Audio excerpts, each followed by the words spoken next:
This podcast serves Middle Tennessee every weekday morning, and it's made possible by member support. Learn how you can make a difference at WPLN.org/support. This is the Nashvillager Podcast.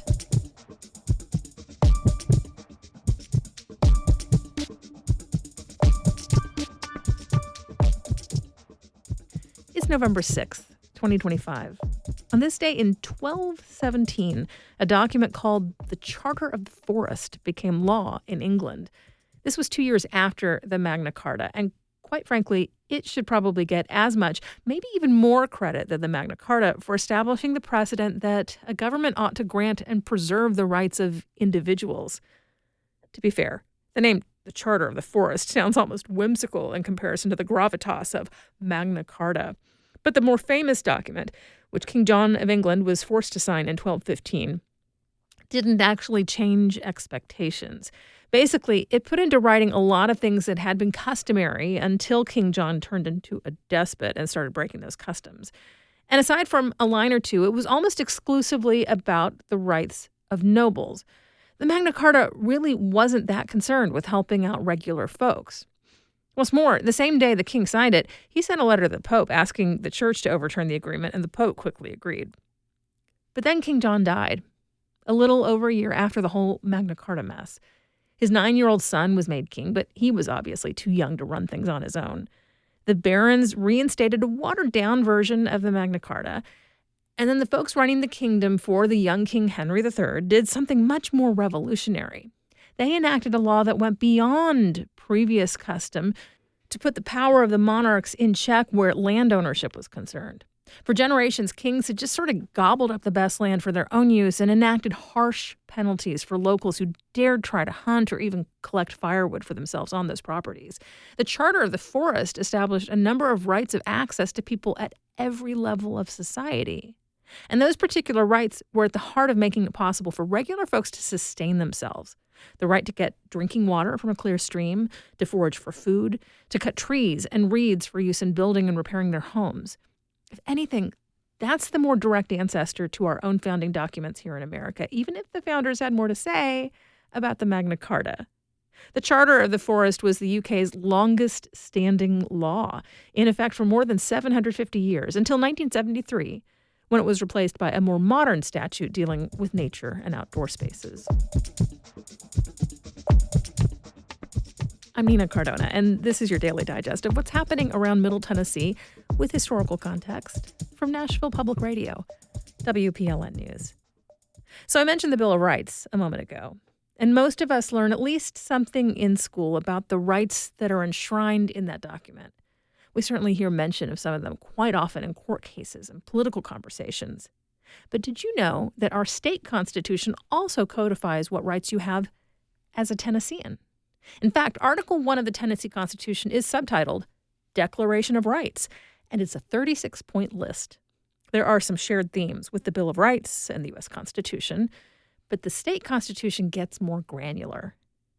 It starts out by clarifying that power comes from the people, that government is subject to the people's power, and that everyone has the right to vote unless they commit a really bad crime. Also, that people have the right to resist arbitrary power and oppression. Later on, it clarifies that you have the right to peaceful protest and to express your grievances with public officials and policies. Oh, and it makes it super clear, in case you weren't sure, that you can't inherit an office in Tennessee.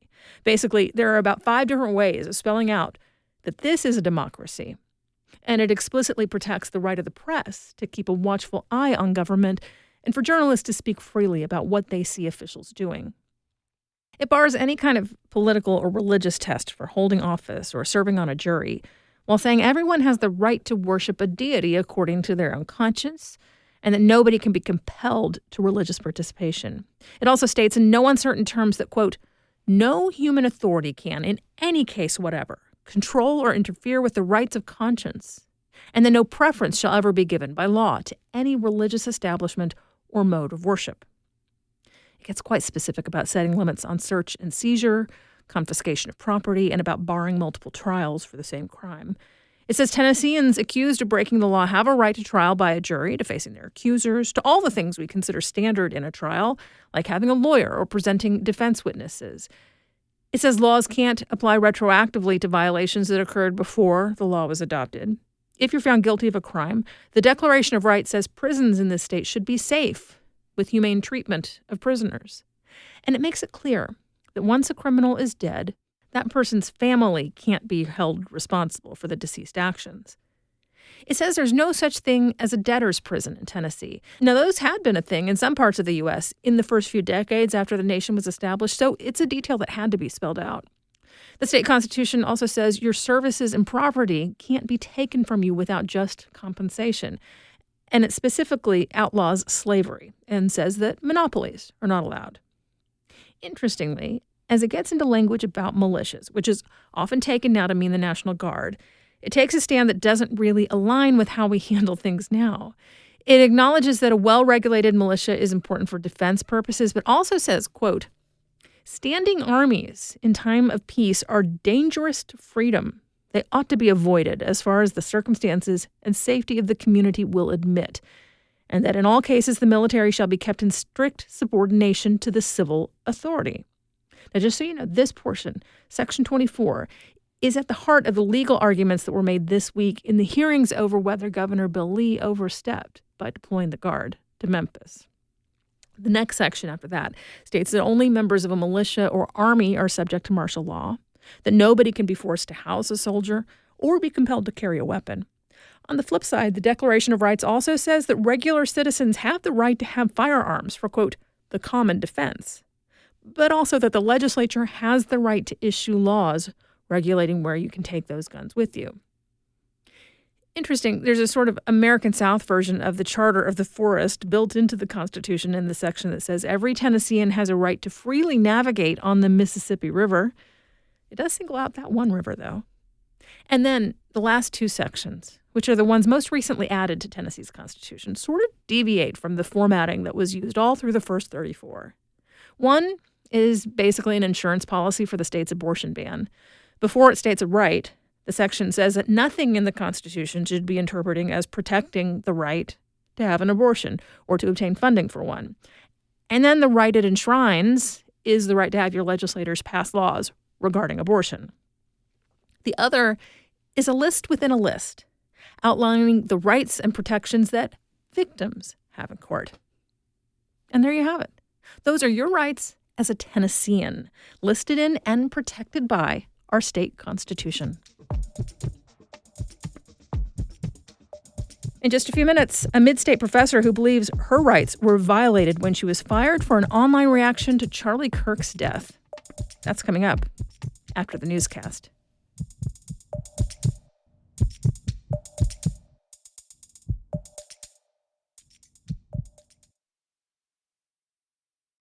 The justice system is complicated. I'm Paige Flager, and as WPLN's criminal justice reporter, I'm constantly asking, is the system working? And who is it working for? The system is broken. I think it's more punitive than anything. And this is not about justice anymore.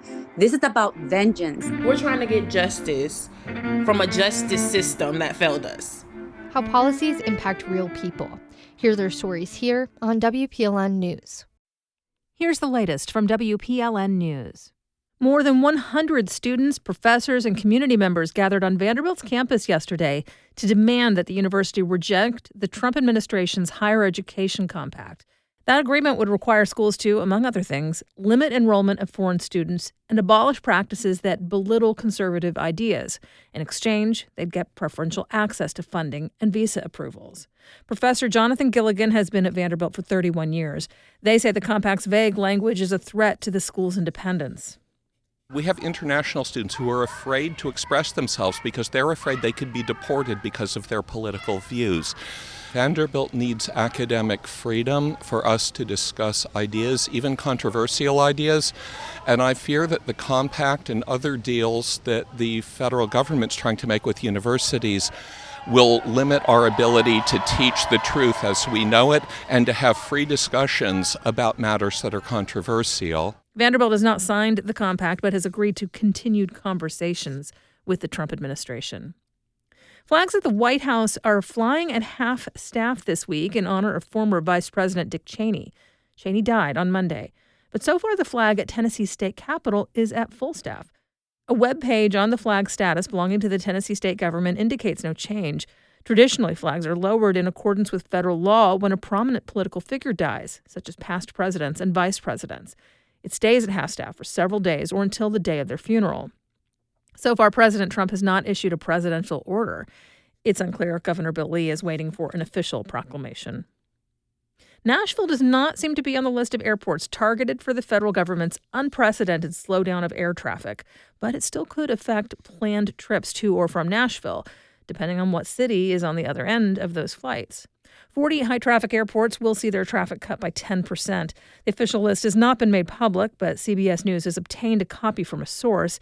It shows a mix of airports with heavy airline traffic, ones that are large hubs for cargo flights, and several that handle a high volume of private jet traffic.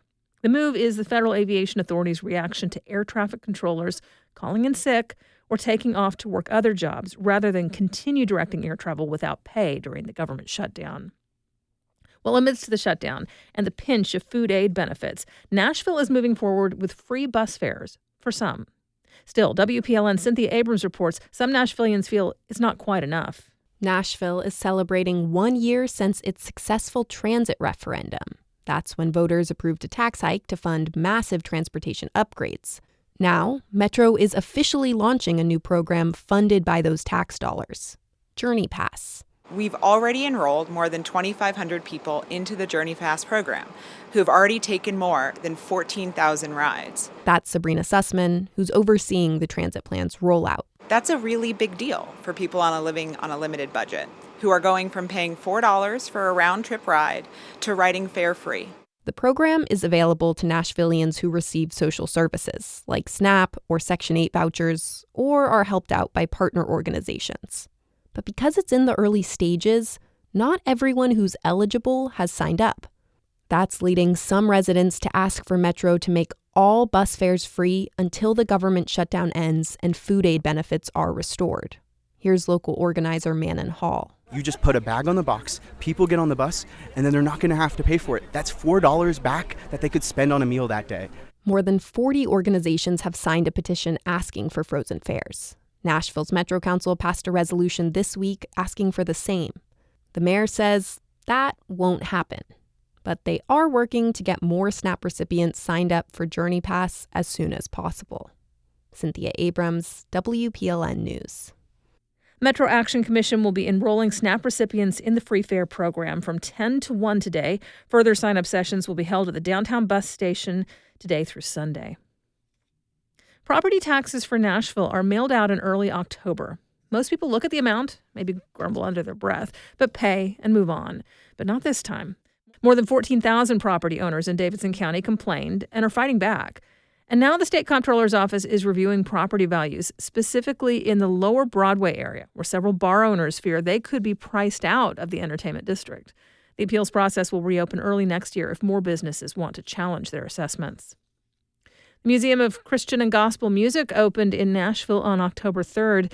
This is Nashville invited music professionals, including Dove Award-winning artist Doe, to share their experiences with the many different types of sacred music featured in the museum. And Doe described the range of influences, including secular ones, that inform her work as a singer-songwriter. I grew up in a Christian home, and my parents were very strict, so they didn't let me listen to mainstream. But when I was riding the bus, shoo-doo-doo, you know what I mean? Mariah Carey was playing over, and Lauryn Hill, and I remember when India.Arie was on Oprah, and I just soaked it up when I could, you know? So yeah, I did have that experience. But music finds a way to reach you where you are. You can listen to the full show in the This Is Nashville podcast feed. You'll find more news anytime at WPLN.org. The former dean at Middle Tennessee State University is suing the school for firing her over a Charlie Kirk-related social media post. She says that her comments were protected speech under the First Amendment. WPLN's Camelia Burris has more. Laura Sosh-Lightsey worked at MTSU for over 2 decades. She was fired 4 hours after making a post about Kirk, the slain conservative activist. She says that MTSU caved to political pressure when they fired her. Who can't do their job because of politics? because I believe MTSU may have fired me because of politics. She says that she was appalled by Kirk's comments that having the Second Amendment was worth, quote, some gun deaths. So she made Facebook posts stating that while she did not celebrate his death, she lacked sympathy for him. Despite getting negative comments, she still did not think she would be fired. Surely they're going to ask me questions. Surely my employer doesn't even know if I made these posts, right? And surely I'm going to have an opportunity to explain, but that turned out not to be the case. Then Senator Marsha Blackburn chimed in on social media. She called for Sash Lightsey's immediate firing. 6 minutes later, an MTSU employee called to tell her to expect a phone call from the university president.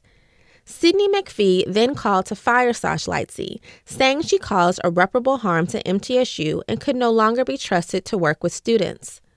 The next day, the former associate dean's Facebook was flooded with messages threatening to come to her house and kill her.